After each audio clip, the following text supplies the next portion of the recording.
अगर आप भी केंद्रीय विद्यालय में अपने बच्चे का एडमिशन कराने के लिए रजिस्ट्रेशन करा रहे थे ना, तो अब थोड़ा सा सावधान हो जाइए क्योंकि बहुत बड़ा अपडेट आपके लिए मैं लेकर आ गई हूँ। दरअसल क्या है ना कि केंद्रीय विद्यालय में जो नंबर ऑफ सीट्स है, यानी कि जो सीटों की संख्या है ना, अब उसे कम कर दिया गया है। यानी कि अब हर एक सेक्शन में सिर्फ और सिर्फ 32 बच्चों को ही एडमिशन मिलेगा।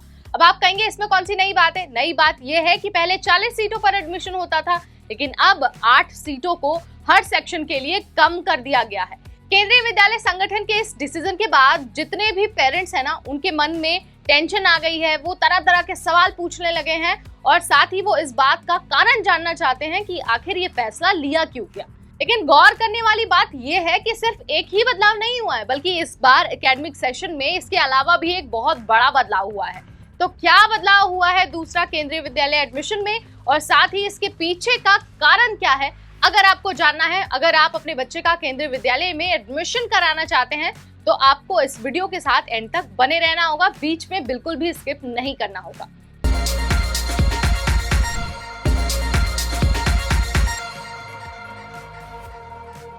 हाय, मेरा नाम है नेहा और आप सबका बहुत स्वागत है एनबीटी टेकेड में। दरअसल केंद्रीय विद्यालय में होने वाले एडमिशन की जो सीट है ना, उनकी संख्या घटा दी गई है। पहले क्या होता था कि हर केंद्रीय विद्यालय में हर एक सेक्शन में ना 40 बच्चों को एडमिशन दिया जाता था, लेकिन अब सिर्फ और सिर्फ इन्हीं 32 बच्चों को ही एडमिशन मिलेगा। अब आप सोच रहे होंगे कि आखिर इस तरह का डिसीजन लिया क्यों गया। तो एक्सपर्ट्स का ये कहना है कि जब क्लास में ज्यादा बच्चे होते हैं, जब उनकी स्ट्रेंथ ज्यादा होती है, तो टीचर उन पर फोकस नहीं कर पाते। तो टीचर हर बच्चे के लिए टाइम निकाले और साथ ही हर बच्चे पर ध्यान दे पाए, इसके लिए बहुत जरूरी था कि जो सीटों की संख्या है वो, इसीलिए केंद्रीय विद्यालय संगठन ने इस तरह का डिसीजन लिया है, ये एक्सपर्ट्स का कहना है। और सबसे बड़ी बात ये है कि 2024-25 वाले एकेडमिक सेशन से ये लागू भी हो जाएगा, यानी कि जो अभी एडमिशन हो रहे हैं ना, उसमें यही लागू होने वाला है। तो अगर आप केंद्रीय विद्यालय में अपने बच्चे का एडमिशन कराना चाह रहे थे ना, तो अब आपके लिए जो कंपटीशन का लेवल है वो बहुत टफ हो गया है। तो ये बात तो हुई एक बदलाव की। अब हम बात कर लेते हैं दूसरे सबसे बड़े बदलाव की। तो दूसरा बदलाव ये है कि एडमिशन की सीटों के साथ साथ जो ट्रांसफर के नियम है ना, उन्हें भी बदल दिया गया है।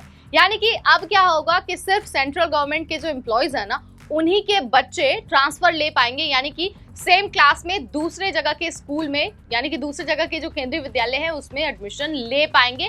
अब ये सिर्फ केंद्र सरकार के कर्मचारियों के बच्चों के साथ ही लागू होगा। तो ये दो बड़े बदलाव है जो इस बार केंद्रीय विद्यालय संगठन ने किए हैं और एकेडमिक सेशन 2024-25 से ये लागू भी कर दिए जाएंगे। अगर आपको इसके बारे में कुछ और जानना है, आपको कोई कंफ्यूजन है, तो आप पूरी की पूरी जो नोटिफिकेशन है ना, वो चेक कर सकते हैं। वहां पर सारी डिटेल दी हुई है। आप या तो वेबसाइट पर जाकर उसे चेक कर सकते हैं, या फिर आप हमारा डिस्क्रिप्शन बॉक्स चेक कर सकते हैं। हमने वहां भी पीडीएफ का लिंक लगा दिया है। और अब ना मैं आपको क्विकली रजिस्ट्रेशन की जो तारीखें हैं ना, वो रिकॉल करा देती हूँ। तो अगर आपको क्लास 1 में एडमिशन लेना है ना, तो आपके पास 15 अप्रैल तक का टाइम है।